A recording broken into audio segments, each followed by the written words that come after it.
And we're back here once again with another episode of the MSK Show. And this is going to be episode 488. So I hope you guys have a great day. And I hope you guys have a great weekend that is ahead of you. And in this episode of the MSK Show, we have no topics for you guys tonight for this episode of the MSK Show because, well, we're just going to be two hot, rich, good-looking dudes just shooting the shit.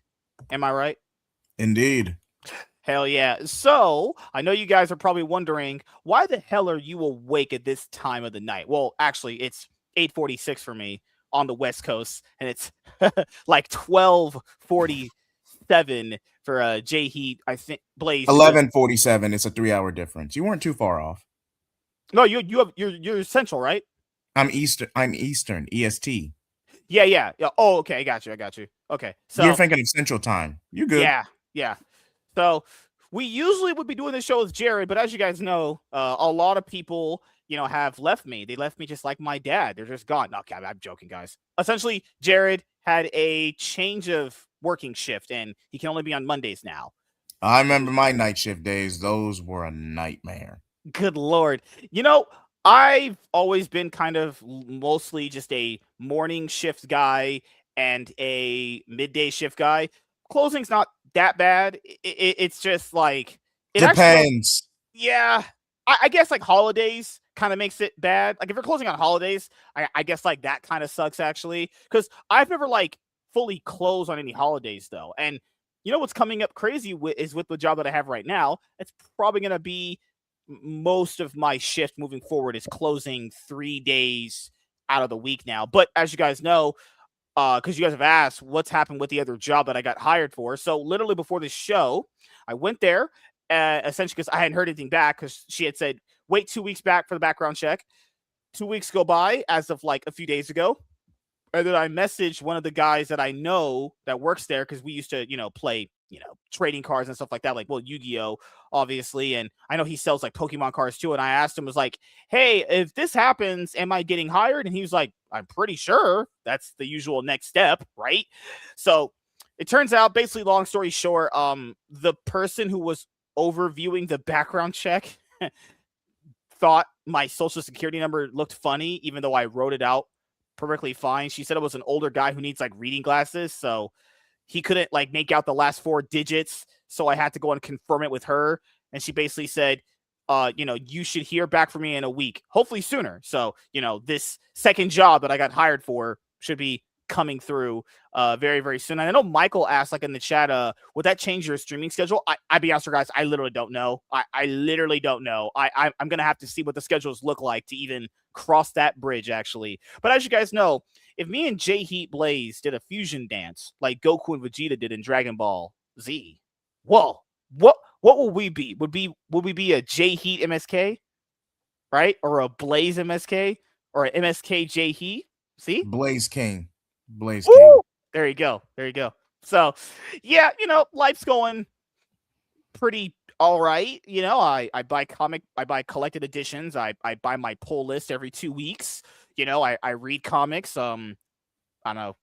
What else is there more to do in life besides working and coming home and just doing stuff? You guys are probably going to ask, like, what's happening to my background? I cleaned my entire house, and I'm putting it back together now, literally as we speak. So after this is over, I'm literally going to go and pretty much finish up what I need to do, actually. So I know you guys see, like, me, playing Yu-Gi-Oh! Master Duel. I might not do that. It literally just depends on how tired I am and how I feel literally after this show is over. I also kind of have to get the shows in where I fit in because, coming up in like the next few weeks to a few months, I don't know when I'm going to be able to do the show outside of just pretty much Mondays and Saturdays consistently. So, for me, dude, like I like to have the show pretty much like as often as I can. Might be going down to only having the show like at most 3 times a week, which is fine because most people can only do their podcast like once a week, actually, Still a pretty good setup, all things considered.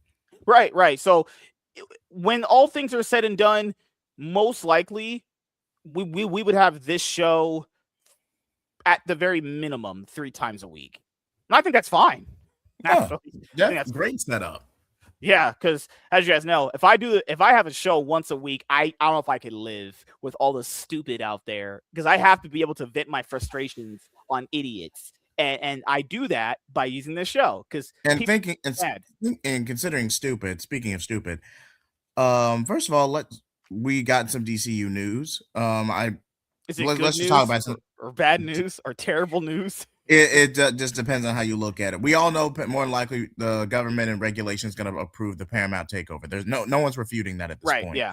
But as for James Gunn and what he's been saying on social media, dude, just get off the phone, get off social media. The more you talk, the worse you're going to make it sound. You're just making it worse for yourself. Do you know what's worse? I know. I don't know if you're on social media for the most part. Yeah, Do you I remember? pay attention where I can. I pay attention when I can. I think he wrote the most unintentional, funniest thing I think he's ever written. Where I know I have I have it bookmarked here because we did a podcast episode about it with Jared and Bob and yeah, about 2 weeks ago, 3 oh weeks my ago. god, it's so funny. And I usually don't laugh at this stuff because it's usually not funny. Like intentionally, people go, "Why don't you laugh?" I don't laugh because it's not funny. But this is so unintentionally funny. I have to laugh at it because I'm sitting there thinking to myself, "There's no way this is real. This is satire. One would think this is satire." Guys, Oh no, I think I know what you're talking about because I thought that was a parody post for a second. Like this had to have come right? from a parody account.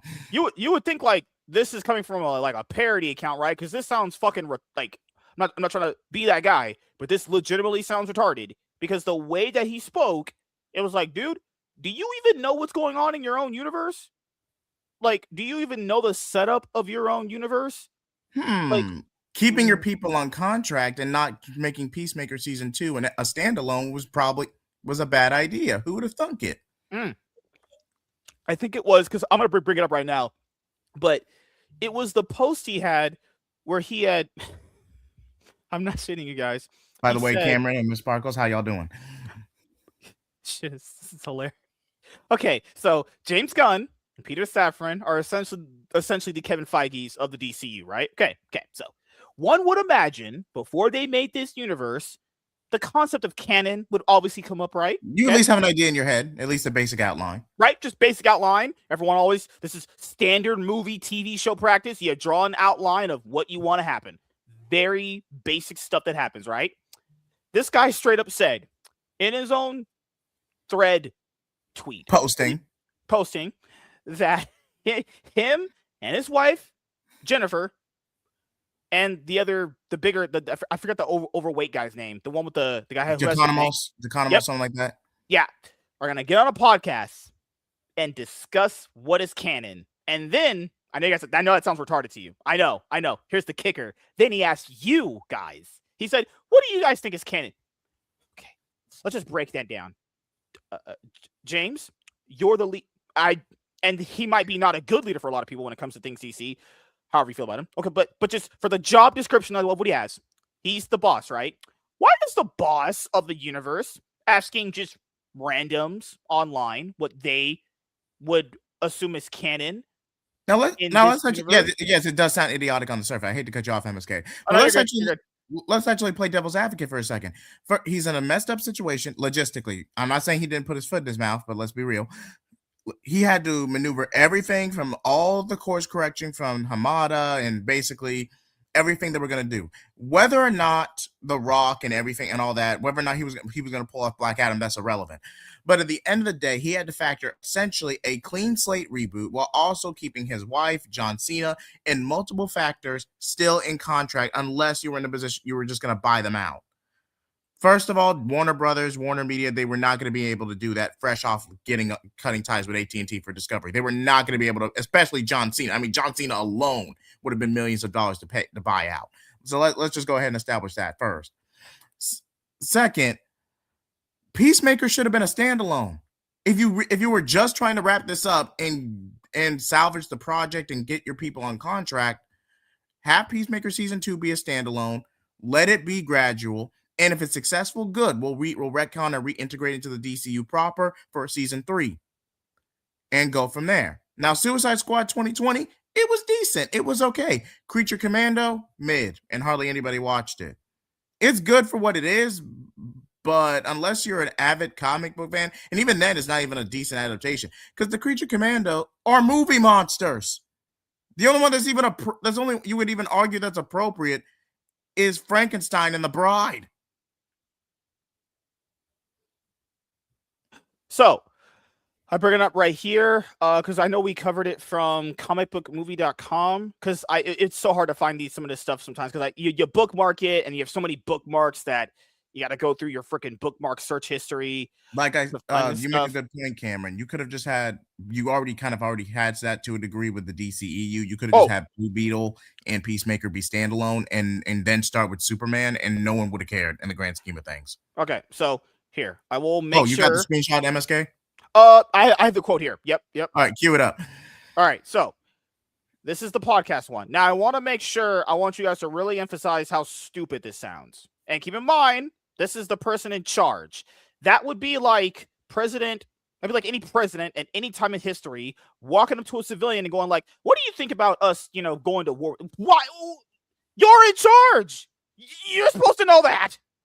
I'm just like a fucking random, a random, obviously. So here's what he said. I've been thinking about this a lot in regards to the Suicide Squad and Blue Beetle. Keep in mind, these things shouldn't be canon anyway because they were a part of the DCEU. I mean, Suicide Squad's pretty ambiguous with it. Blue Beetle. Blue Beetle doesn't contradict anything. Largely, you could treat Blue Beetle as standalone and nothing would, or you could integrate the DCU. But Blue Beetle's not strong enough as a brand to stand on its own movie wise. You would have to put Blue Beetle in an ensemble like the Teen Titans. And I've been. What? Sorry. Teen Titans are Booster Gold. Now, with the Booster Gold show, I know we're trying to get through this quote, but I just want to say this. Fine. The original announced slate was flawed. And we'll go into detail in a minute, but let me just go ahead and get this out the way. Flawed. No one in their right mind was going to greenlit and commission an Authority movie. Maybe a Superman movie with the Authority as the villains. It wasn't just that, dude. Remember? Authority was supposed to be the second movie. Originally supposed to be the second movie. It's like exactly you have Superman, which is fine. I agree he should be the starting point of the universe. But why would the second movie in building up the new cinematic DC universe need an Authority movie? That's something you put out at like the end of a chapter when you got like chapter 2 or 3. Yeah, right, or at the very earliest, right before Justice League, towards the end, bare minimum, and that's only if you need a slot year. Yeah. It was all because I remember when he first announced the slate, some of the stuff was like, okay, I can see because like you knew when you brought on James Gunn, you were gonna get some underknown characters you probably haven't ever heard titles. You're doing it again. But I think people will be fine with the Booster Gold.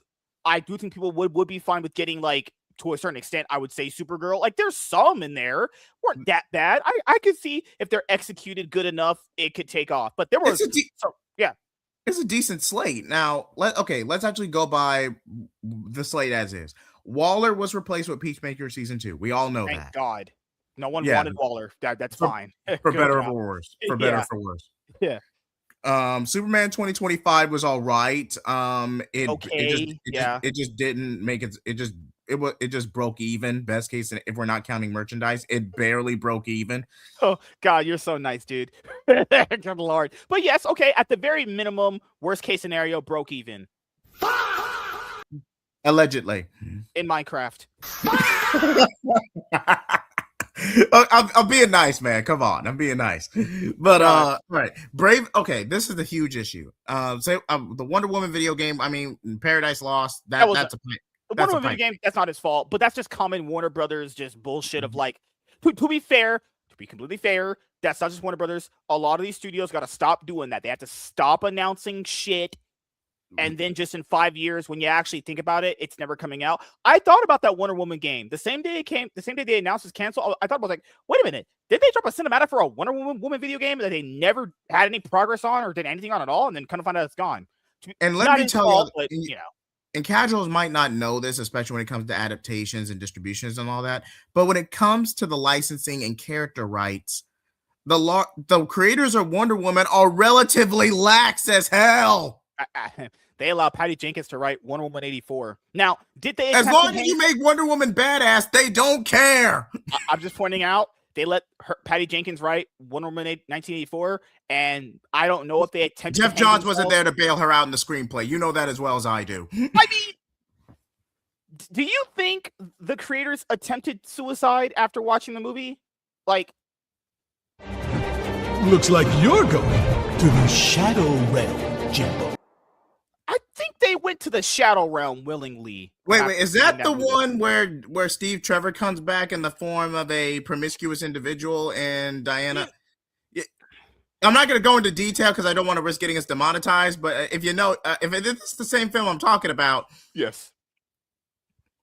She might have inadvertently raped a guy. Good Lord. She might have just rode this guy's dick a lot of times. Maybe without his consent. In Minecraft, allegedly. One of these days, MSK, you're going to get us demonetized. I said allegedly in Minecraft. So, Paradise Lost, what was the initial thing about that? It was basically a prequel. It's basically a story centered on building up the Amazons at Themyscira without Wonder Woman in a show. I could see a standalone movie, but why can't you see a movie? If that's gonna be the concept, then just make a movie. Wonder Woman 2017 did that. You got the idea of what Themyscira was in Wonder Woman. Fine, from just the opening credits of the movie, just the first part of the movie, you understood. It wasn't that hard to explain. This is Patty Jenkins' first Wonder Woman film, not we don't count that other one. That I get it.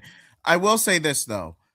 After 1984, I would take a step back and try to pivot too. I would let the Wonder Woman IP breathe a little bit before making another bit of the movie. I mean, you could do a TV show, but you know that's understandable. But right. But yeah, I mean, with this other stuff. But as well, God, I lost my train of thought. Brave and the Bold. Thank you, Brave and the Bold. Yes. This is the last thing I'll mention before we move on to the article. Brave and the Bold is largely going to get put. First of all, why would you have Batman push back? At least if we're going by the original slate, the only reason we're pushing Batman this far down is because Matt Reeves refuses to play ball and integrate. He wants his own vision, and he doesn't want to integrate the Matt Reeves and the epic crime saga into the DCU proper. He just doesn't want to do it, which is commendable. Honor your vision. Don't sell out to the executives. I commend the guy. Don't get me wrong, but from a marketing and business standpoint, the very fact that you would push Batman this down the line just to appeal, it's just foolish. Either you find a way, or the very least, don't go with an established Batman and Robin and Bat family. Just don't do it. Especially since you already have another Batman project. Right. Like, I get the difference. I get the contrast. But unless you're actively going to commit, and now you're trying to play it off like, oh God, this is bad. This is the bad embargo all over again. Like for real. But the best way I could describe this is that when Peter Safran's got a Peter Safran. He probably didn't care what James Gunn did as long as he announced something and got the investors off his ass because he was going to sell off DC the first chance he got. Let's just be objective about this. But if we actually do take this genuinely with James Gunn and DC Studios under the current regime, not Paramount taking over, but under the current regime, James Gunn was probably left to do whatever he wanted. He had decent goodwill. He had a lot of momentum going from Guardians 3, Peacemaker Season 1, and just his whole controversy after beating that and getting canceled. But and they just thought, hey, this is a successful filmmaker. He's a decent enough director, and we need some momentum trying to reboot and get us started. So they did what they had to do. Now with Paramount taking over, and you know how much oversight Paramount pulls. I mean, they're atrocious when it comes to executive oversight. I just want to point out that the idiots that were saying on Twitter that Paramount would have made better decisions than Netflix, like, would they be better overall for Warner Brothers? It's like, decision wise, no. Both of them guys are bad. Like, Netflix, to be fair, I don't like Netflix that much. Company wise, they do a lot of weird, fucked up shit. They would have been better financially because they would have cleaned their entire debt. Keep in mind, Netflix were going to basically clean up their whole debt. They're going to clean the whole thing. They just didn't want the cable networks because, well, obviously they're a streaming company. Why would a streaming company want cable networks? Yeah, that's worthless debt for no reason. The only way you would have made that work is if you outsourced it like right after the acquisition. Right. And that's why I said personally, I know you guys might not like Netflix, but no offense, their deal's better. All the debt's gone. All that $80 billion in debt they accumulated from, well, their mistakes. Let's just call them mistakes. From what Warner Media and what Warner I can make a whole video on how Zaslav got finessed by Emmerich alone, by Emmerich and AT&T alone. Right? I can make a whole video on that. Yeah. But given the circumstances, if you just wanted to clear the debt, restructure DC, and just get rid of that and trim the fat, excuse me. Netflix would have been better solely for that. But long term and managing the IPs, and especially if we're looking at this as from an investor standpoint, Paramount obviously had the better deal because you want to make your money back. You want to capitalize and have positive growth on your investments. Yeah. So there's two ways of looking at it. They looked at it and went, okay. Netflix would be more convenient, but Paramount would make us the better deal to get the most money. Netflix were going to completely wipe away their debt. They just didn't want the TV linear stuff. But then again, they know that Netflix was never going to take the TV stuff because Netflix is a streaming company. Paramount, in their deal, even though it might be slightly a bit better, they were going to take everything, not just money-wise, but you have more debt with Paramount's deal. Accumulated with it. Yeah, that's the problem, though. But I understand it from their point of view. It's like, but who the fuck is paying top dollar for CNN? Who would pay? I'll be honest here. Netflix made the right call. I wouldn't pay for that shit. I wouldn't personally. It's a bad investment, though. And even if you try to outsource it after the acquisition, who would buy it? Who's sitting there going like, you know what? Every business is already strapped for cash. CNN for sale. They barely. This was Warner Media, mind you. They barely were able to get rid of CW, and there were some very good shows on CW. Don't get me Supernatural, especially. Oh, my guys.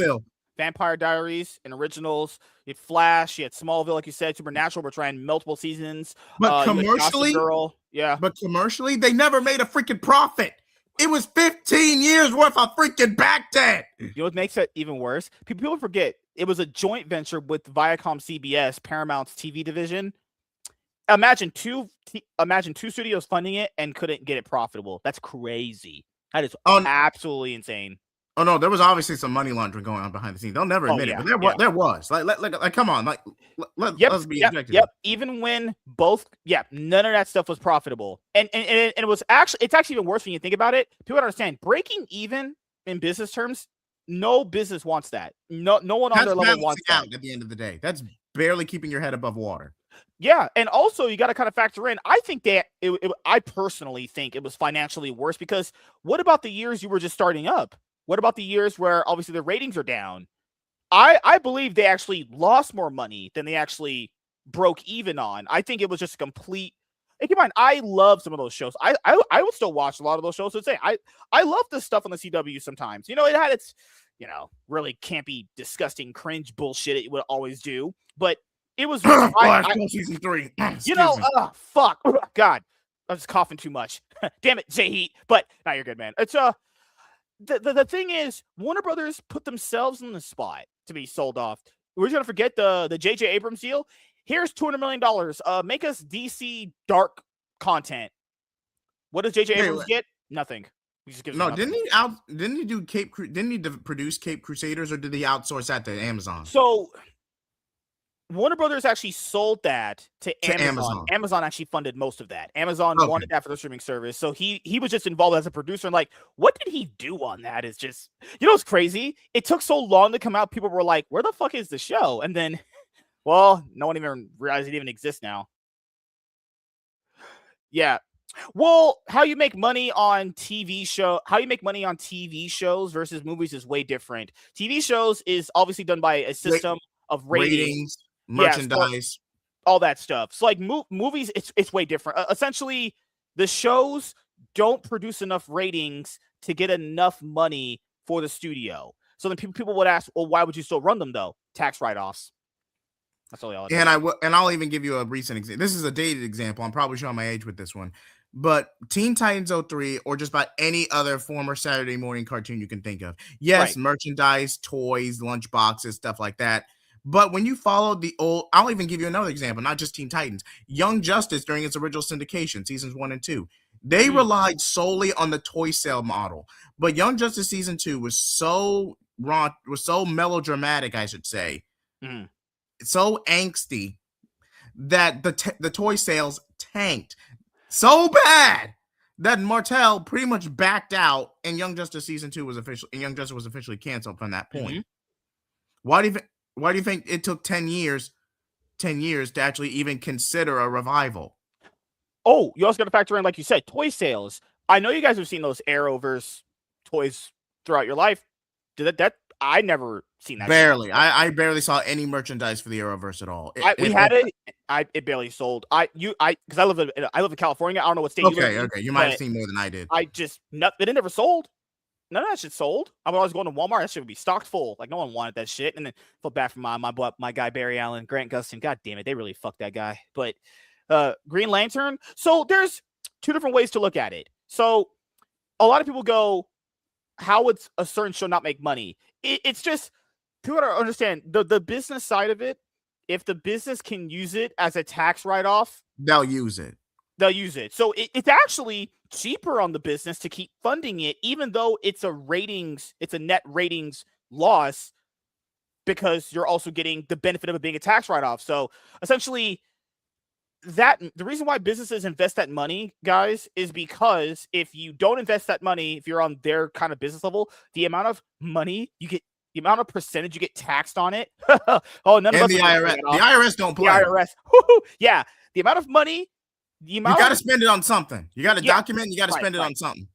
So that's why, like, I don't know if you guys are.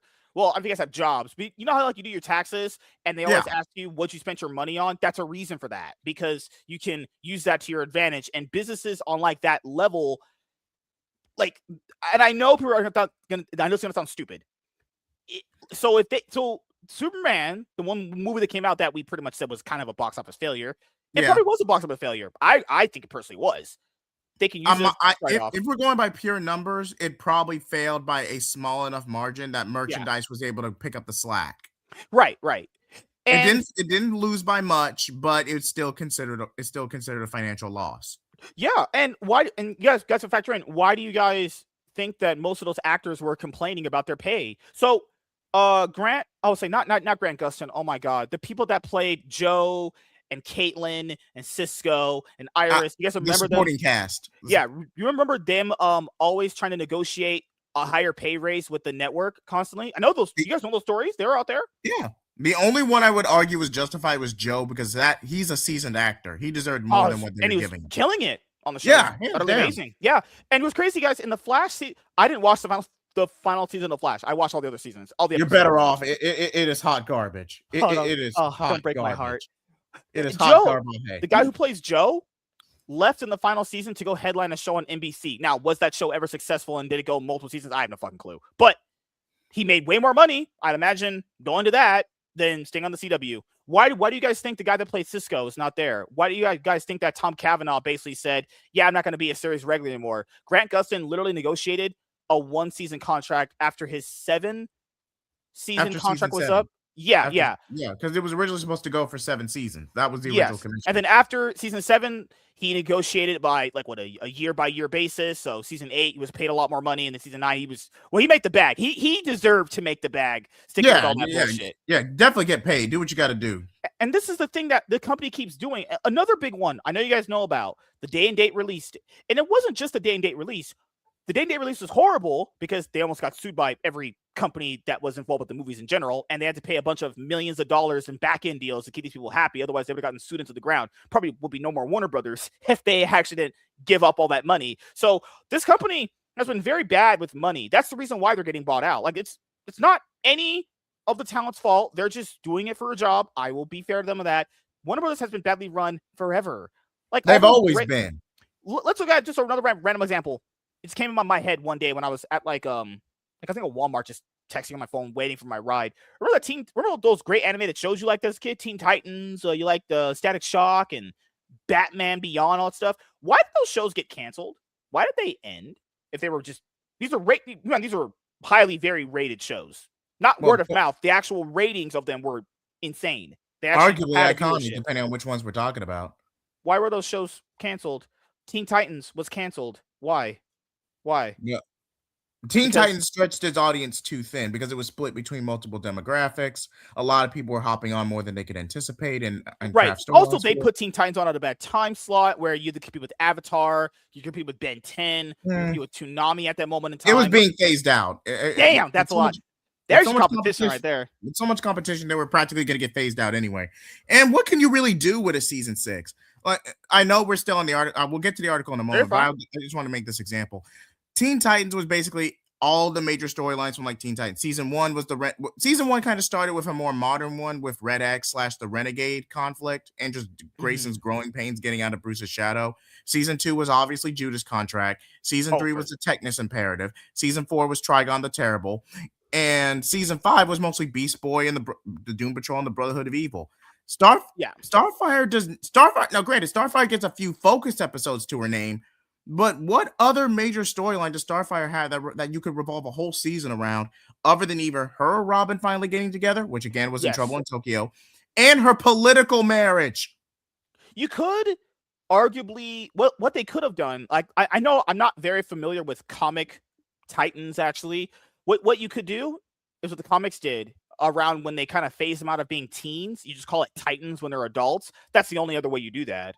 Yeah, you would have to rebrand it would just grow up because they had an episode with Nightwing, right? Yeah. Where she was like, Robin? Traveling, right, trapped in the future. You would have to rebrand it and then have Grayson fully rebrand as Nightwing to indicate time had passed. That's the only way you'd be able to pull it off. I've always personally thought a big reason why those shows ended was because the higher ups were probably very mad that a lot of people like the animated cartoon stuff for kids, but they didn't like their live action attempts. Well, yeah, this is something that like a lot of these bigger people in these companies have got to understand. The audience responds with what they think in a show has a heart and it's authentic. Why do people still talk about Batman the Animated Series? Because when you watch the behind the scenes making of the show, even if you just watch the base show, you can tell there was a lot of love and heart put into it. Like everyone involved wanted to put out their best foot forward. That's why the show's beloved, not just because the story's great and all that stuff. All that stuff is true, but you could tell there's a heart there. There's a soul there. You genuinely loved it from what was being produced.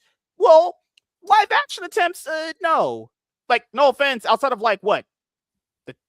Dark Knight movies? The first outside the Dark Knight, outside of a few highlighted examples, the Dark Knight trilogy, the Christopher Reeve Superman film. Unless Superman Returns was made with heart in it, that movie stunk. No, that was a nostalgia fest with a major generation gap. Like Catwoman. It's Halle Berry, man. It's Halle Berry. You're not there. You're not there for the story. You're there for Halle Berry. Like, come on. Okay. I'm gonna watch that. I haven't seen. I've seen a promo of it a long time ago when season 1 I still dropped. feel it's rushed because you can't do Reign of the Superman without Death of Superman. This is gonna be rushed as hell. Have faith. Remember, what's that old saying? Watch product, get ready for next product. Damn it, Jay Heat, just get ready for the next fucking product, man. What? How does it feel to watch all your favorite properties go down in flames? Well, shit. I was thinking about that too. Huh. Oh, Cameron, to answer your question. Oh God, I forgot CN Real was a thing. What else like was it? You remember like Destroy, Build, Destroy, and Justice League. So I forget which one was it. Originally, I remember they had that final episode of all the heroes running out of the building, but the another ending of it was the other season where it's the Batman Beyond crossover ending of it. Oh no, that was a standalone episode. That's epilogue. What you're thinking of? That wasn't technically that ending. Technically, it's technically a definitive ending for the DCAU as a whole, but it is considered a Justice League Unlimited episode, not a Batman Beyond episode, but a Justice League Unlimited episode. You know, I just feel like when it comes to James Gunn's universe, as we go through more of this, it's just like. I get where he was going for because DCAU was obviously the template here. I get where he's going for. He did say, remember, he said the inspiration for this was Justice League, Unlimited and all those other shows. And it's like, well, okay, like It's like when someone says, "Hey, my show was inspired by Game of Thrones." Okay, what do you mean by that? Do you mean like the setting, the story, the tone, character? What do you mean by that? Like, maybe these things are just too coded for me because I'm just old and just good looking and rich and successful. Right, Jake? No, all right. Oh my God. He says, and I've been meaning. And he says, and I've been meaning to rewatch both with an eye towards that, knowing what I know now, almost 3 years into the DCU, with a couple more years of scripts being actively filmed or created. Maybe after Man of Tomorrow, buddy, I don't think you get a after Man of Tomorrow. I think the universe might be over by then, but who knows? Maybe I might be wrong about that. Jidden, Steve, and I can get together for a special couple podcasts to discuss. What? What do you guys think is potentially or definitely not? Okay. So he was asking this. He was saying this on Threads, right? Mm-hmm. I still ask this. Why are you asking complete randoms what they would potentially put in the universe's canon? You decide that. You're in charge. You're the boss. Blue Beetle, like Blue Beetle is pretty standalone. You could squeeze Jaime Reyes with the Booster Gold show, and there is no contradiction. Like Blue Beetle is on its own and standalone enough. You could just sweep Blue Beetle right in and use Booster Gold as a follow-up. That's not the problem. The problem is you got to factor Suicide Squad 2016, the Suicide Squad in 2020, especially since you referenced it in both Future Commandos and Suicide Squad. This is literally the definition of trying to have your cake and eat it too, and it's just not working. Want to get on a podcast and discuss canon? That's what we do. Like we do that. Exactly. That's the engagement. That's commerce. I'm not saying that you can't get on DC's YouTube channel and talk about the good things. Like they have that. Like DC has a podcast for like Batman or some shit like that. That's free advertising at the end of the day. I mean, no one's gonna stop you from doing that. This is not bad. This gives people the vibe that you didn't really have a plan going into this. The big optimism surrounding this was like, oh, well, there's a slate. There's a person in charge. There's a vision. It looks like there's a plan. Oh, there's some movies and shows announced. I might not agree with all the decisions made with what's announced. You know what? This looks kind of interesting. Let's see. Then you read this and you're like, I agree with you. This guy just needs to stop talking about this stuff because this is just digging a hole. Keep your mouth shut. God's sake. Shovel, dirt, hole. Shovel further. Put the shovel in harder. Dirt. Shovel. Why? Why, James? Stop. Just. Do you remember when he was trying to explain to people what was in a Superman movie? James, your Superman movie is at the bare minimum just okay. It's just an at best. Your Superman movie is basically the J.J. Abrams equivalent of Christopher Reeves. Oh God! The only difference is you didn't blatantly rip it off. Yeah, it's like James. I would not be I would. It's mid. I'll just be honest. It's freaking mid. It's a good movie. I would say forgettable. It's a movie where it's hard to remember this movie sometimes. Like I would have to rewatch it again.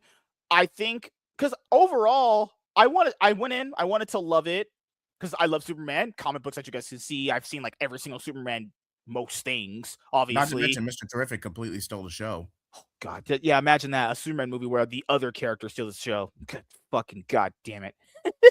Crazy, right? Just a crazy thing. Mr. Terrific, the side character, is the one you remember most about the movie. Ah, fuck me. God damn it.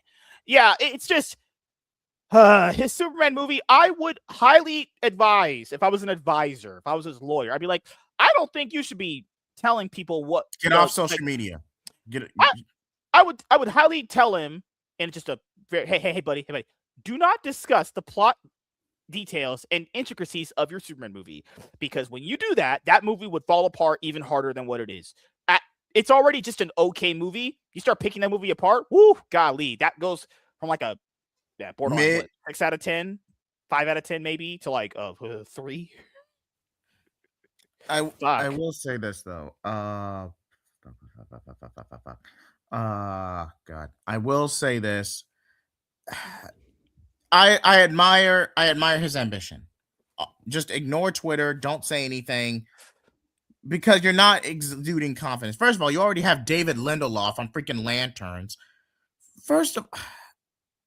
And then didn't he recently make an article where the showrunner, excuse me, not Lindelof, but the other showrunner, openly admitted that Hal was gonna get replaced, or they were gonna Luke Skywalker him, because I remember I forget the name. I remember one they were gonna give him the Luke Skywalker treatment, where he's just downgraded for to prop up John. And you don't have to do that. You don't have to drag another character down to prop someone else up. Why even do that? There's no point. The characters should be able to stand on their own. Granted, a lot of John's early appearances are within the convention of the, let's just say, aggressive stereotype. I will give them that. But at least you're not pulling a Beware My Power and just ripping off Kyle Rayner with crappy animation for 80 minutes. Do you know what I could do in an hour and a half instead of watching Beware My Power? Literally anything else. Cameron says his Twitter comments also don't help about the criticism. I'm just pointing out he starts going into intricate detail about a Superman movie. No. I would just suggest not doing that. Just for your own sake, buddy. Don't do that. It's definitely not. It's not even it's just an okay movie, and you could also lean it towards being bad. I think calling it good is a stretch. When people say it's good, I wouldn't call it mid. Good. It's mid, and that's okay. I'll even name a random example. Legend of Korra. It is mid. The protagonist is insufferable, but it is mid.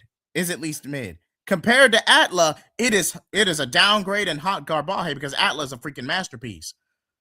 But at least with Legend of Korra on its own, it's aggressively mid because there are some good things in Korra. A lot of bad, but some good sprinkled in. I'm not a nerd, J-Heat. I didn't watch Avatar. That'd make me a nerd. Like I said, I just named a random example. I thought you were fun. Okay, I will be watching Ben 10 for the first time. The original one. I used to see promos for it growing up. I don't know why I never gravitated towards me. People are like, you didn't. I hate the internet sometimes. I love the internet. Hate it. So why did you watch this X popular thing when it was coming out? Maybe I just wasn't interested. I don't fucking know. I'm not interested in everything when it drops. Sometimes I just like the things that I like. Actually, Ben 10 is good, but the nostalgia hypes it up more than it gives credit for. Ben 10 and the larger franchise is expanded upon and improves when you go to Alien Force onward. But Ben 10 Classic has a lot of cheese and filler you just have to get through if you're going to commit to watching the whole thing, because it can really grade. It's good. I'm not going to deny you that experience, MSK. Good. But there's some good episodes and there's some bad episodes. But that's all I'm gonna say on that. All right, good, man. That's fine. Yeah, because I know people always talk about it, and there's people here that always will reference it. There is a new comic book series that just started for it. I've read it. It is like awesome. It is literally page for page. It is frame by frame of the first episode. Okay, because you know how most of these properties are when they're like, "Oh, this is a new modern take." That's some red flag shit right there. When there's the modern take, I don't want anything modern with you people these days. People don't even know how to write movies properly. Like, you remember that movie Trap from M. Night Shyamalan came out a few years ago? Oh, God, I remember that. And people want to know why movies don't make money. All right, so guys, I don't care if you've seen it. This is a spoiler. Well, to be fair, they spoiled it. The whole movie's spoiled in the fucking trailer anyway, so it doesn't really matter, obviously. But another problem with that movie, just the first thing, the whole movie's in the trailer. Literally the first 2 halves of the movie's in the trailer. I'm not shitting you. The whole thing's in the trailer. Literally outside of the third act. Then there's a part in this movie where the wife knew he was the butcher. Okay? So the wife knew he was a serial killer. She found out because, I don't know, magic beans. She ate them. I don't fucking know. She did backflips down the stairs. Who knows, right? Never revealed how she really knew. She's like, I kind of watched you and you went into a building. I was like, all right, I guess fucking hell, right? So this mom knew her husband was a serial killer and sent her daughter with a serial killer somewhere. I was like, what? Wait a minute. Also, if he's a serial killer and you knew that, why not just have the FBI or cops get him in your house before they even left? Just mind-blowing shit. I'm watching this going man, this movie's an absolute pile of ass. This movie's absolutely terrible. You watch that movie, you might actually hang yourself because that movie is horrible. It's a cool premise. Had a great premise. Poor execution. Just poor execution all across the board. Poor is an understatement. That is an understatement. That poor. Woo! Some would say it was shanked through the neck. No. Stabbed at the heart. As for the Atla movie, I'm gonna wait for the official release because this is a slap in the face to everyone who worked on it, especially in animation, especially when you're on a computer for hours on end trying to meet deadlines. It is hell.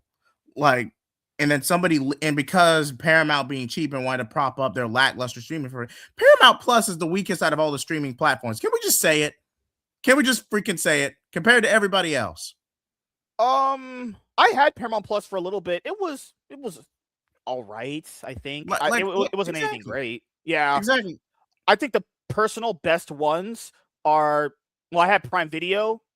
I think Prime Video, HBO Max, and Amazon. I had HBO Max before. I liked HBO Max. I thought it was actually good. Too bad they stripped their entire catalog, but hey, Tubi picked up the slack. That's how you know they're not making money. Do you know how these people always say, they're making so much money, hand over fist on streaming? Oh, they are, right? Why do they have ad commercials then? Not to mention Courage the Cowardly Dog, Codename Kids Next Door, Ed, Ed and Eddie. Their entire 2000s catalog, they stripped and removed from HBO Max. It was everything. It was gone. What are we talking about? Oh, no, I was talking about M. Night Shyamalan's movie that came out back in 2024. It was called Trapped. Yeah, don't watch that. I would actually say don't watch that.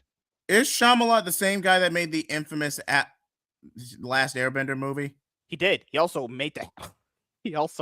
directed The Happening. You remember The Happening with Mark Wahlberg? Oh, God. The guy is a hack. Why does he keep getting movies?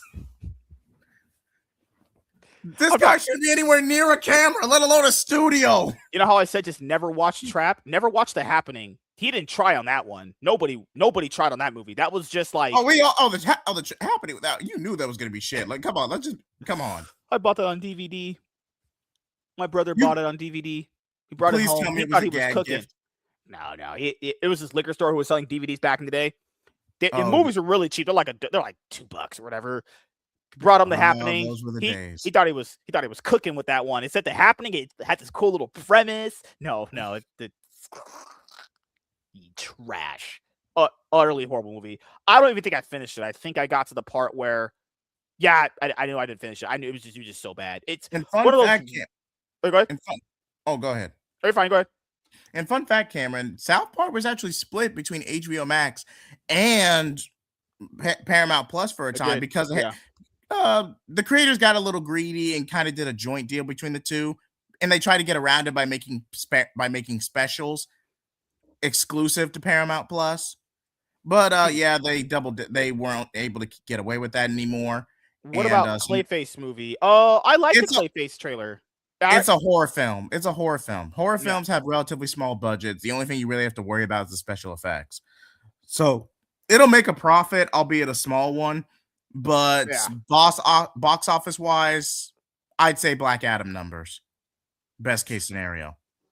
That, depending on the marketing and the budget surrounding it, that would be actually, you would think that'd be pretty good. There's a chance the Clayface movie has a bigger profit margin than the Supergirl movie coming up. But then again, that's a joke in and of itself. Supergirl making profit. No, there's no way. I'm sorry, guys. That movie's probably doing like 400 million max. And full disclaimer, Supergirl might actually surprise us. Supergirl might actually be good.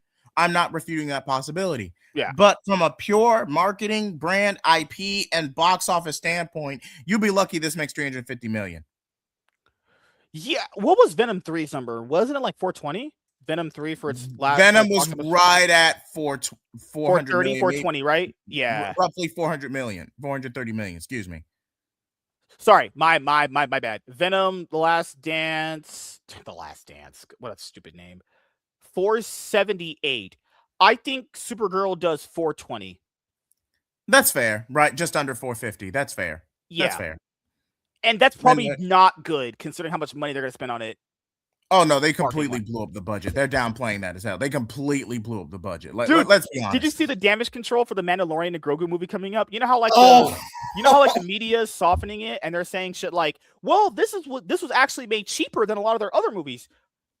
You haven't made a movie since COVID. You were scared of making movies ever since what was it? Solo? Rise of Ass. No, before that. That was still bad too, but before that. Remember Solo flopped? Remember Solo freaking flopped? How do you screw up Han Solo? That's what I want to know. I just want to make sure you guys know the media is already trying to spin this. All those weird like shills. They're trying to. This movie's it was made more cheaper. It has like the tax credits, guys. Even when because the tax credits to get the money back from. Even when you apply the tax credits, the movie's budget would be around $140 million. Then you have to factor in how much money they're going to spend on it. Now, I don't know what the marketing numbers are going to be for it. It's always a rough amount. It could be like 80 million, could be 100 million, could be $150 million. Marketing alone takes anywhere from 30 to 45% of the final budget. Okay, so what? $50 million roughly? Right at 50, give or take. Okay, so it'd be 190. So 190, 2.5. So that's probably gonna be around. Oh no, there's no way the dude's gonna fail. I'm sorry. They're not making that. There's no way. Hold on, that's right at 380 million. That's the break even. That's the break even mark. Because you're factoring in. Because Mandalorian. Okay, the Mandalorian. Okay, season 3 was atrocious. I'm not gonna argue that with you. But Grogu or Baby Yoda does have a lot of marketability factor. Hey, if they're trying to get the single mom MILF crowd. Exactly. Like that, I mean, it could work. It could work. It's possible is what I'm saying. It'll be close. You're going to go watch the movie because there's MILFs in there, Jay. Is that what you're saying? You're going to be MILF hunting? Never change, MSK. Never change. I'm just pointing out. All right, so today me and Nate looked at it. It was 165, so they have a tax credit thing. So that's 20 million off. So that puts it at 140. So if the marketing budget for this thing is like, let's just lowball it. Let's just say it's 50 million. Okay. So that's just 50, right? So then you do like what? 190 times 2.5. And that's where its break even numbers at. So it's 475. So profit would be like around $600, $700 million roughly, because The Flash was a $200 million budgeted movie. They said to break even, that thing needed to make $700 million to break even. So I'm probably even lowballing this too, right? So an almost $200 million movie needs $700 million to break even. Breaking even, as you know, means fucking you didn't get anything. And guys, got to factor in, theaters take 50% of those ticket sales. This movie's got to be bringing in like $800 million to ink in a little bit of money. It's not doing that. I'm sorry, guys. Mandalorian's making like $500 million max, and then all the fucking shills out there who love Disney Star Wars gonna get on their knees and go, it made $500 million, but yeah, that's fucking nothing. That means nothing. There's a lot of movies out there. Okay, that's a 50% loss. Here, I'll give an example. Let's do Avengers Doomsday. People are going to go, well, Doomsday made like $1 billion. That's not enough. Do you know how much money they're spending on marketing and the cast alone? Just because a movie makes a big amount doesn't mean that's profitable for movies. Why do people keep thinking that? First of all, Avengers Doomsday is already going to be a major nostalgia trip because you have the entire X-Men cast coming back. Patrick Stewart alone. Do you know? Okay, first of all, Patrick Stewart, Ian McGregor, icons. They were the best to ever do it. Yeah. Solid roles. I do not care what you say. Now, X-Men First Class, the reboot, they did good with what they were given. They were decent, but you are not topping Patrick Stewart and Ian McGregor. Right. I forget his last name, but you get what I'm trying to say. No, you said it right. Yeah. Ian McGregor. You are not topping that duo, their synergy, their chemistry, their dynamic. You are not topping that as an overall performance, especially for those characters specifically. It is just perfection. It is a masterclass performance all across the board. This is a $500 million nostalgia. Oh, Ian McClacken. Okay, thank you. Ian McKellen. Thank you. This is a $500 million nostalgia trip, bare freaking minimum, and that's not even counting marketing. Yeah, because the thing is, this is their first movie since Rise of Skywalker, so there is a lot of pressure on this movie to perform, and this movie is going to be making like Solo money. Solo made like what, 393, I think, almost. It was like the first Star Wars film from the flop. Yeah, yeah. It was 375. Yeah, so hold on, let me actually look this up. I think you're right. I'm pretty sure it was like 370 or 390, but even whichever number it is, that's what Mandalorian and Grogu's getting. Guys, Solo was considered a flop. Well, I mean, that is a flop. If your movie costs that much money to make and it's making that much, that's a flop. If Mandalorian and Grogu makes that, that's a flop. I'm sorry. Okay, no way. You were right. You were right. It's 393. Oh, Mandalorian is cooked, dude. If you think Mandalorian making that, cooked. 393 million worldwide. Domestic 213, just under 180 million internationally, against a $275 million budget, not counting marketing. That's an almost $77 million loss.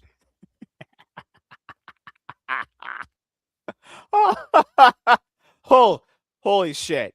Holy shit. That is what Mandalorian and Grogu probably makes. Okay, and if it doesn't make that, highest is $400 million. Keep in mind, guys, that's what I also think Supergirl's going to make too. Like I said, Black Adam numbers. If these films can make Black Adam numbers back to back, that is literally best case scenario. Oh, good night. Good night, Tevia. Good night, Tevia.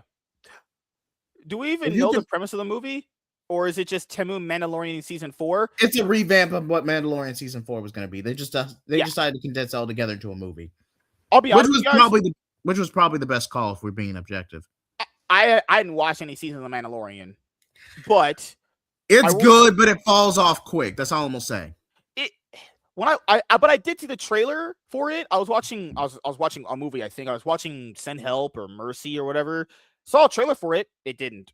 I was like, if that's supposed to be someone's first impression of what the movie's supposed to be, there's just like, I'm just saying right now, do not be surprised if this movie fails. Those trailers were absolutely terrible. This is what I would have done. Get people to go and watch it. Watch those trailers and tell me with a straight face that is going to convince people to go into the movie theaters to watch that movie. This is what I would have done. I would at the very least have delayed Mandalorian Grogu to Christmas, to closer to the holiday. That way you can get the full family crowd. Kids are out of school because you know this movie's going to be mid. You know this movie is going to be relatively mid, but at least with the holiday crowd, you at least have some momentum going for you. Mm-hmm. Plotting it in the middle of the summer is no different than dropping Captain America 4 on Black History Month. It's a dud waiting to happen. From a commercial standpoint, it is a dud. Yeah, and I tell you guys this stuff because I'm not saying that because I know a lot of the discussion that some of these weird people, because they're not smart. They can't think. They're always talking in this weird way of like, why are fans talking about profits and box office numbers when they're not investing in the movie? Oh my God. Those are logistics. That's how you tell if a movie is profitable, and you got to justify sequels. Yeah. And I tell people this, the reason why that is a part of the discussion now, to be fair, it always should be.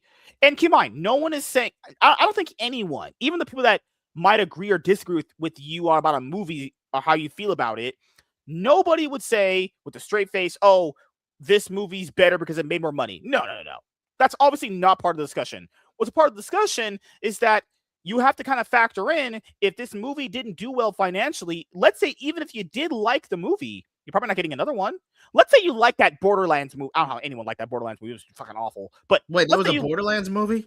Yeah, it was. It was with oh my God, Jamie Lee Curtis and Kevin Hart. It came out in 2024. I forgot. Wait, they actually dropped it. I thought they backgirled that for the tax write-off. One would think they should have. One would actually think they should have, but they didn't because Lionsgate is take the loss. Jesus Christ! I don't even know what Lionsgate was cooking there. It was sure not anything good. That shit was burnt chicken, sort of black charcoal. You know when a dude's like, I can cook, that shit was just black. It's just the movie was terrible. Not only is it bad, this is the problem I have with movies these days. They're not just bad, you just forget them. I have to bring them up to people. There was a border. Yeah.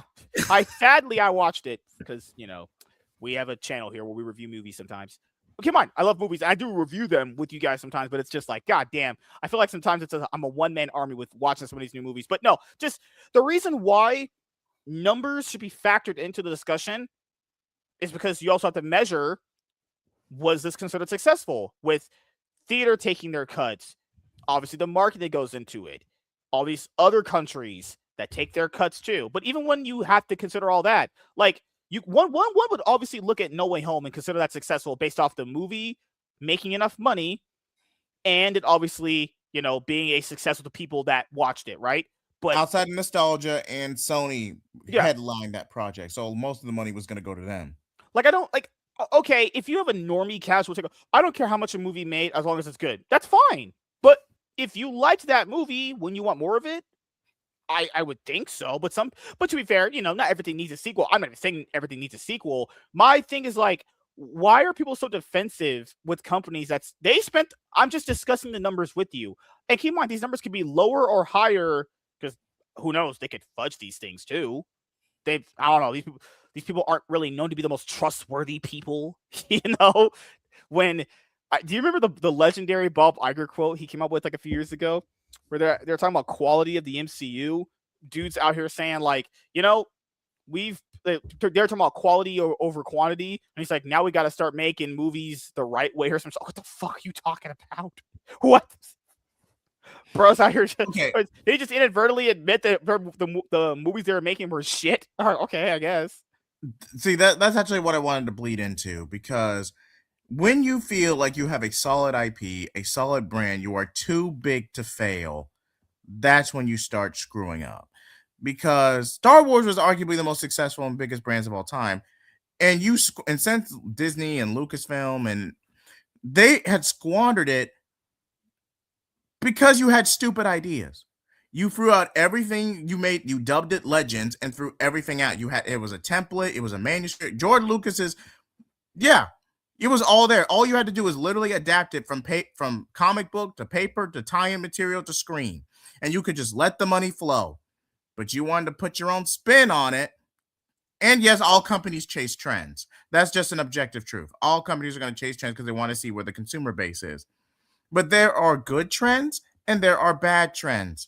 And if you can't capitalize it in a way to where you can market to multiple people in multiple demographics, even though you already have an established template in place, stick to what you have and play it the goddamn safe. Because at the end of the day, we're here to make money. Yeah, this is the thing a lot of people forget. They're making the stuff with the intention of making money. Like, you have those weird people out there that go, no, they made it for the heart and love. Okay, yeah, all that fucking stupid shit. Yeah, you do these things as business ventures to make money, though. Because I don't know how you pay your talent without money. Talent doesn't get paid without money. Like the health insurance you need on movies so people get hurt, they can go to the hospital. Yeah, that needs money. You need money for this stuff, guys. Movies aren't just made with like, I just wanted to point out here, this stuff isn't made with charity, I'm pretty sure there's an AI joke in here somewhere, but it's not coming to me right now. No, you're good. It's one of these things that people don't understand. This stuff costs money to make, so they're gonna need to make some money back. Crazy thing, right? Just utterly crazy thing to think about. Man, I'm trying to find that quote he did, because it was one of the funniest fucking things I've ever heard this guy say. But it was true, though. Oh my God, I just typed in my fucking bookmarks, BO. It's definitely not something I want to type in there. Here was one of the quotes. He said, I've always felt that quantity can be actually a negative when it comes to quality. And I think that that's exactly what happened. We lost some focus. Bro, you didn't just lose focus. I don't know what you guys did. At best, you grew a freaking backbone, because the work atmosphere and the work environment in Disney is toxic as hell. At most, when you got the CEO position back, Iger, you grew a freaking backbone.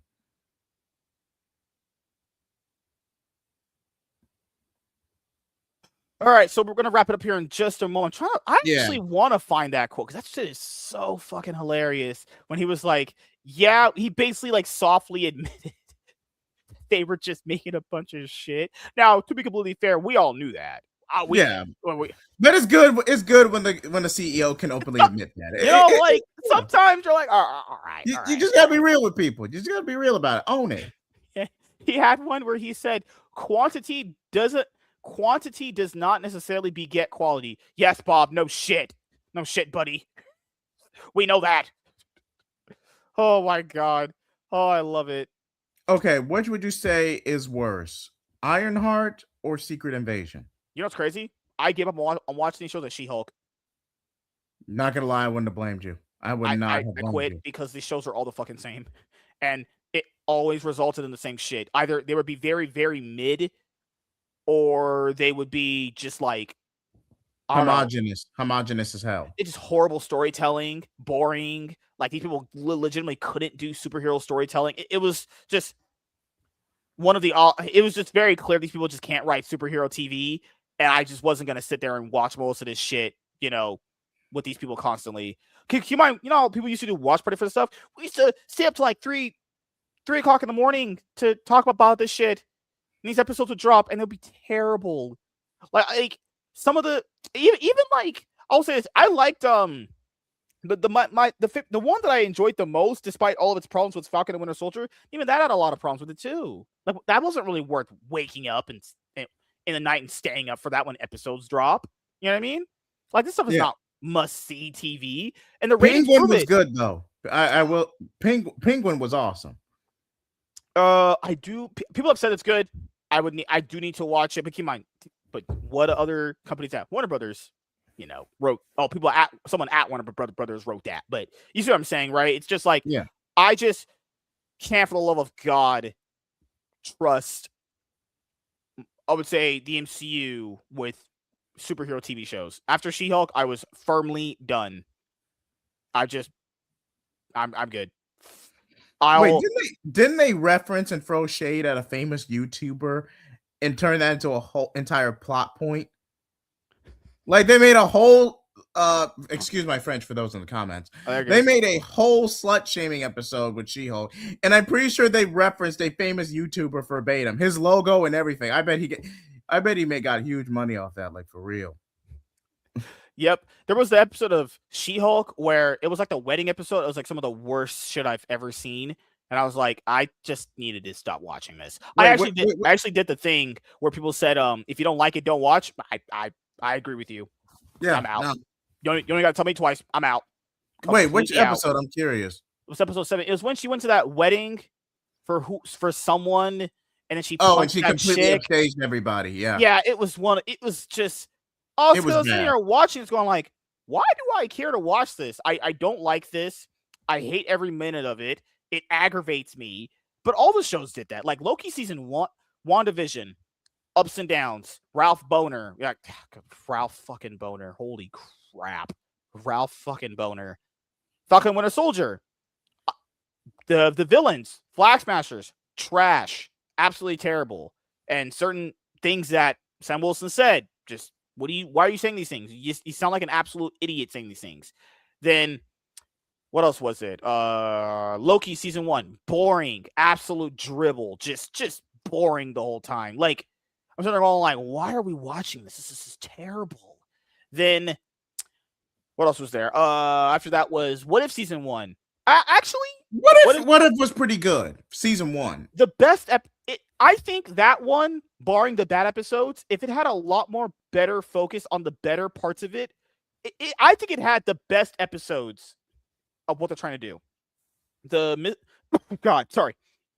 murder mystery one, Doctor Strange episode, the zombie one wasn't. I think that looking back on it now, I think that one had the best episodes out of. Yeah, and that one was just a backdoor pilot for a Marvel Zombie spinoff. Right, and what was after that? Because they're supposed to put out Miss Marvel, remember?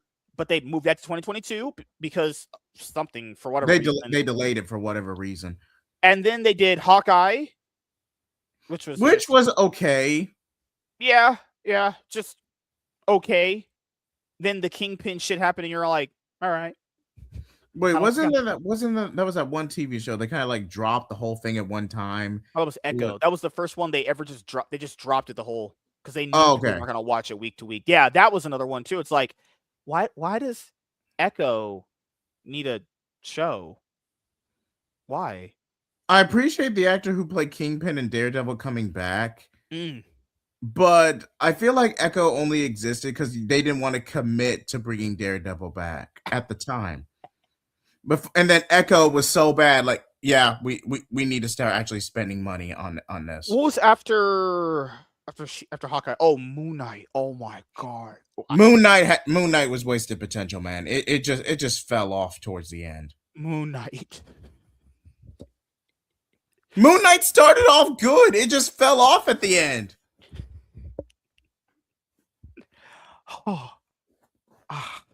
Moon.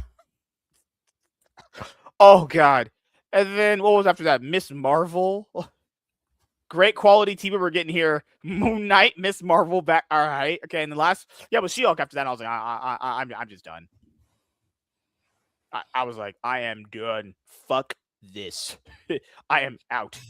So basically, he was like, oh my God, no more. Yeah, I remember he said no more than 3 movies per year. He was talking about like quality doesn't beget quantity doesn't beget quality.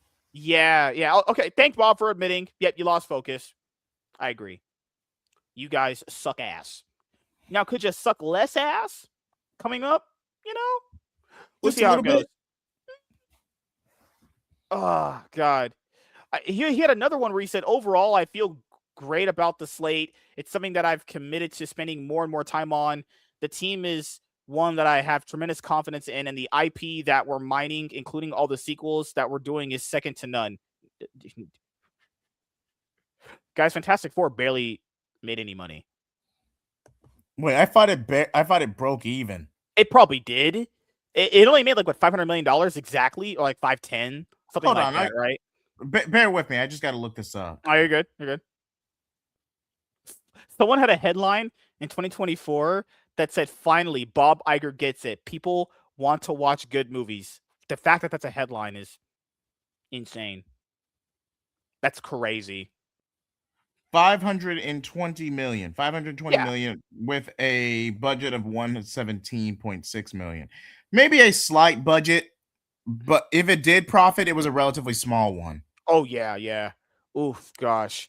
Like, because total gross was 520 with a 117, just under 118 million budget, and it mostly performed well domestically. Its domestic American box office was just under 275, and it's international, and it made just slightly over 260. 246 internationally. So I would say it made a small profit, but depending on how much marketing took. All right. And then you got to factor the reshoots. I would say best case scenario, it made a relatively small budget. Small profit. God, I'm all over the place tonight. Very good. But yeah, glad we could finally do this together because, I know we haven't did this show in quite some time and we're still going to do it. It's just, gotta evaluate it week to week because, things are going to get a little bit more dicey with my work schedule coming up, but we'll try to, make this happen as often as we can. It doesn't have to be like 2 hours long. It could be just, what's the show, like hour 10, hour 15. Hour 15. Yeah.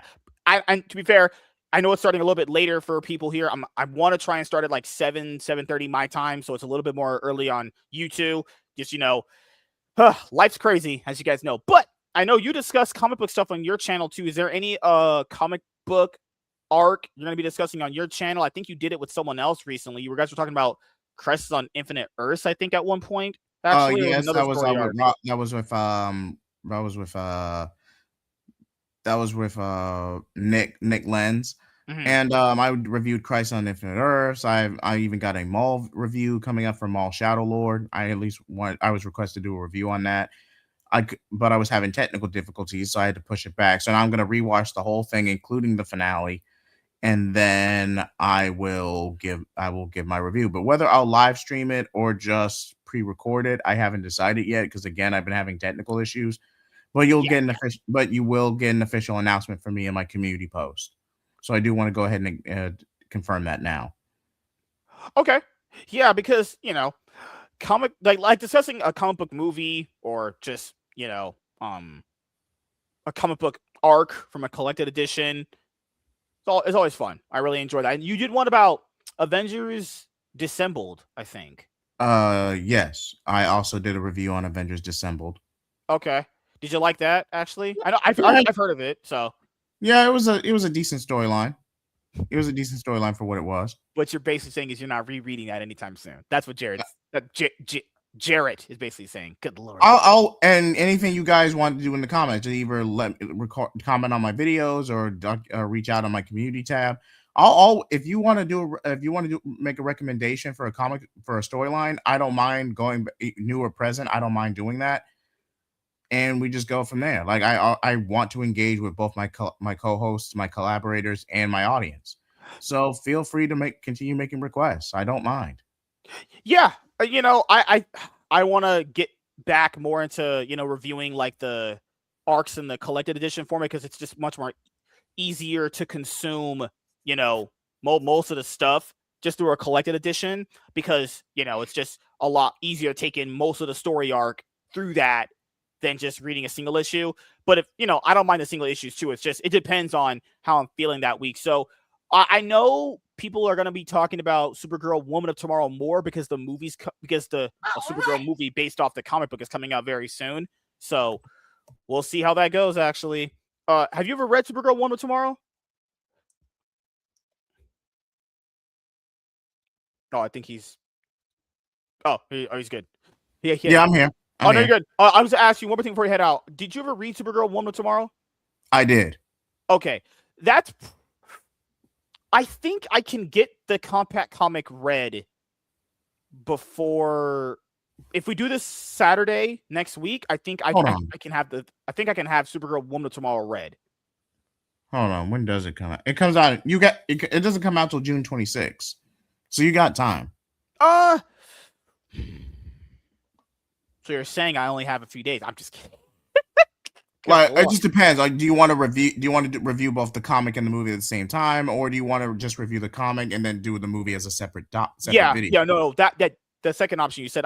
If I'm ever gonna do this, I would like to just review the comic stuff before. That way, I kind of know in my head like what was changed and if I like the change or anything like that. Because Okay, I just want to know.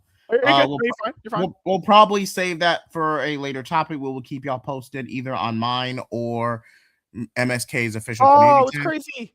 No. Fuck that. Next week, no comic stuff. We're talking about Dragon Ball. We never talked about Dragon Ball here. They made a lot of announcements at the Genki Dama Matsuri thing. I never got a chance to give you guys my opinion. I'm making a video about that with you next week. We're doing Dragon Ball stuff. That's what we're going to start early. Yep. We're doing Dragon Ball. We're doing it. Confirmed. Yep. 7:30 p.m. 7 or 7:30 p.m. PC because we can't do it that late. Dragon Ball talking fucking I get that. Oh no, Dragon Ball's gonna every bit take all night. We have to start early. Yeah. So pretty much around 7:30 p.m. PST. If you want to go over anything specifically regarding like the Super remake and the moral arc coming up and everything, we'll cover all of it. Yeah, I forgot I never had a chance to cover that stuff. I know initially I covered it before the Genki Dama Matsuri event. I was talking with King Style, but he's not here anymore to talk about Dragon Ball stuff. So, it's filled with you, obviously. Yeah, I look forward to it. Oh yeah. So, coming up, you're gonna have a few streams coming up this week. And anything else you want to say before you head out? Like, comment, subscribe. Thank y'all so much for taking the time to listen to us this late. We very much appreciate it. And flame off. Thank you guys for checking out this episode of